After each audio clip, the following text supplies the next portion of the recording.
पूर्वोत्तरे प्रज्वलिका निधाने सदा वसन्तं गिरिजासमेतं सुरासुराराधितपादपद्म श्रीवैद्यनाथं तमहं नमामि। श्रीवैद्यनाथं तमहं नमामि। श्रावण मास यानी भगवान शिव की आराधना का सुवर्ण समय। चतुर्मास के आने वाले समय यह प्रथम श्रावण मास मनुष्य की साधना और भक्ति के लिए अत्यंत आवश्यक है। हम श्रावण मास में श्रवण कर रहे हैं भगवान शिव के मुख्य 12 ज्योतिर्लिंगों की कथा। इसी कथा श्रृंखला में आज हम आपको बताएंगे बाबा बैद्यनाथ ज्योतिर्लिंग की कथा। तो चलिए शुरू करते हैं। झारखंड राज्य के देवघर जिले में स्थित वैद्यनाथ महादेव के 12 ज्योतिर्लिंगों में से प्रमुख ज्योतिर्लिंग है, जिसकी स्थापना त्रेता युग में हुई थी। भगवान श्री रामचंद्र जी के समय भी यह शिवलिंग उपस्थित था और कई देवतागण इसकी पूजा आराधना करने आया करते थे।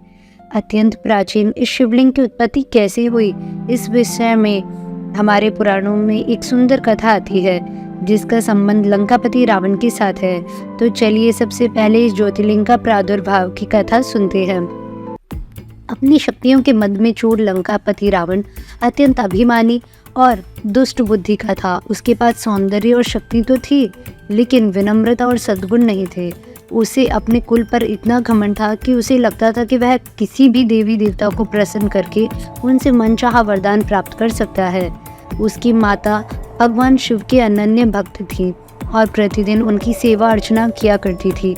अपने ऐश्वर्य के मद में चूर एक दिन रावण ने सोचा, क्यों ना मैं अपनी माता को भगवान शिव का आत्मलिंग ही उपहार में दे दूं, और फिर मेरे पास इतनी शक्ति भी तो है, मैं भगवान शिव को सरलता से प्रसन्न कर लूँगा। और बस यही सोचकर वह पहुँच गया कैलाश की तलहटी में। वहीं पास में कमल पुष्पों से सजे हुए सुंदर सरोवर में उसने स्नान किया और एक नवीन ऊर्जा से युक्त होकर भगवान शिव की तपस्या करने लगा। अनेक महीनों तक उसने भगवान शिव की कठिन तपस्या की और भगवान शिव को पुकारता रहा। सर्दी में बर्फ के पानी से और गर्मी में आग के सामने बैठकर भगवान शिव की वह तपस्या करता रहा, लेकिन इस बार महादेव उसे प्रसन्न नहीं हो रहे थे और यह बात रावण से सहन ही नहीं हो रही थी। अपनी बात को मनवाने के लिए उस दुष्ट जिद्दी ने अपने सामने एक अग्नि प्रज्वलित की और उस अग्नि में वह अपने सिर काटकर एक एक करके भगवान शिव को अर्पित करने लगा। वह अवश्य जानता था कि इस प्रकार की तामसिक तपस्या से शिव जी को अवश्य ही दुख पहुंचेगा और वह शीघ्र ही उसके समक्ष प्रकट हो जाएंगे। और ऐसा हुआ भी। आखिर कब तक भोलेनाथ अपने भक्तों को इस तरह कष्ट में देख सकते थे। धीरे धीरे करके रावण ने अपने 9 सिर अग्नि में जला दिए थे। उसके इस क्रूर कार्य के कारण हिमालय के चारों ओर अग्नि प्रज्वलित हो गई थी। हिमस्खलन होने लगा था। स्वर्ग में देवता त्राहिमाम करने लगे और अब जैसे ही उसने अपना 10वां सिर काटने के लिए खड़ग उठाई, उसी क्षण धरती कांपने लगी और डमरू की आवाज़ बजने लगी।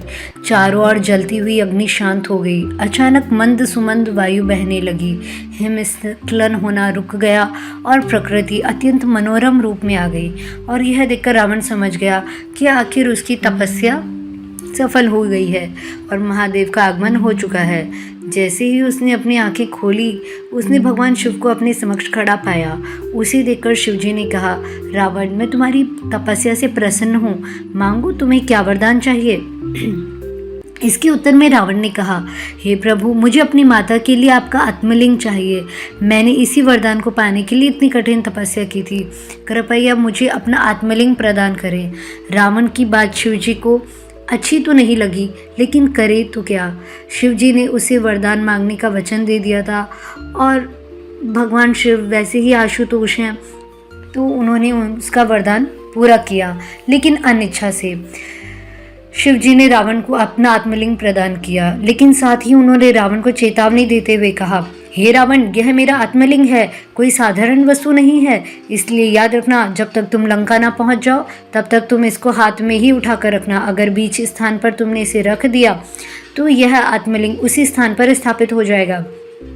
शिवजी की बात को रावण ने ध्यान से सुना और अपने मन ही मन निश्चय किया कि वह इस आत्मलिंग को कभी भी स्थिति में नीचे नहीं रखेगा। लेकिन वह यह नहीं जानता था कि भगवान की इच्छा कुछ और ही थी।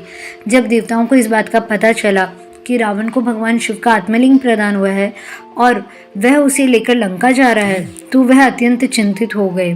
उनको लगा कि अगर रावण इस शिवलिंग को लंका ले जाकर स्थापित कर देगा तो इससे उसकी शक्तियाँ और अभिमान बहुत ज़्यादा बढ़ जाएगा।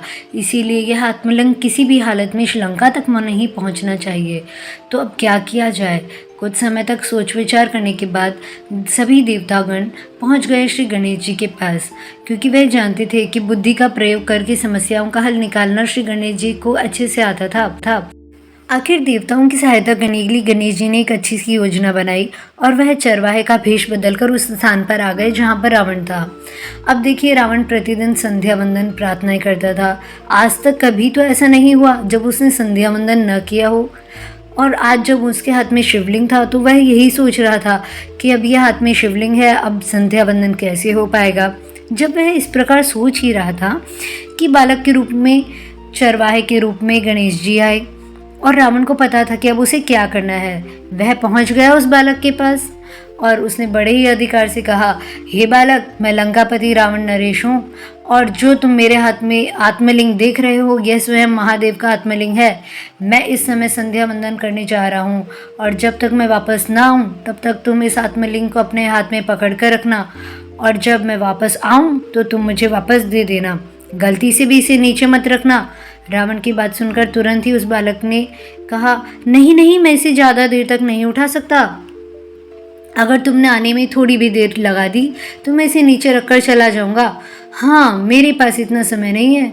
तो रावण ने कहा, अरे मूर्ख बालक, मैं शीघ्र ही आ जाऊंगा, बस तुम इसे पकड़कर ही यहीं खड़े रहो। इतना कहकर रावण जल्दी जल्दी संध्या वंदन करने चला गया। गणेश जी को तो यही मौका चाहिए था। आखिर मूर्ख रावण उनकी योजना में फंस ही गया। तो बस गणेश जी ने उस शिवलिंग को थोड़ी देर उठाया और तुरंत ही नीचे रख दिया और भगवान शिव का वह आत्मलिंग वहीं स्थापित हो गया। जब रावण ने अपने 9 सिरों को काटकर अग्नि में जला दिया था तो भगवान शिव ने वैद्य की भांति आकर उसका उपचार किया था, उसके घावों को ठीक किया था और इसीलिए ही शिवलिंग का नाम वैद्यनाथ ज्योतिर्लिंग पड़ा। आज हम बाबा वैद्यनाथ के नाम से भी जानते हैं। अब देखिए, वर्तमान समय में हमारे शास्त्रों को कई तरीके से तोड़ा मरोड़ा गया है। इस वैद्यनाथ ज्योतिर्लिंग की कथा में शायद आपने कभी ऐसी कथा भी सुनी होगी जिसमें ये कहा गया था कि रावण शिवलिंग को लेकर जा रहा था तो उसे मूत्र विसर्जन करने के लिए जाना पड़ा और इसीलिए उसने वह शिवलिंग एक बालक के हाथों में पकड़ाया था। लेकिन यह कथा सत्य नहीं है। जो रावण अपनी इंद्रियों को नियंत्रित करके इतनी कठिन तपस्या कर सकता है तो क्या वह एक मूत्र विसर्जन के वेग को नहीं रोक पाएगा? तो इसमें न तो कोई तथ्य है और न ही कोई पौराणिक प्रमाण। यह कथा का सत्य यही है। देवघर में स्थित वैद्यनाथ मंदिर के शिखर का आकार सफ़ेद कमल की पंखुड़ियों के जैसा बना हुआ है और इसके शीर्ष पर 5 शूल वाला त्रिशूल स्थापित है। इस सुंदर शिखर की ऊंचाई 72 फीट ऊंची है और इस मंदिर में हर साल शिवरात्रि और श्रावण मास में भगवान वैद्यनाथ की विशेष पूजा अर्चना की जाती है।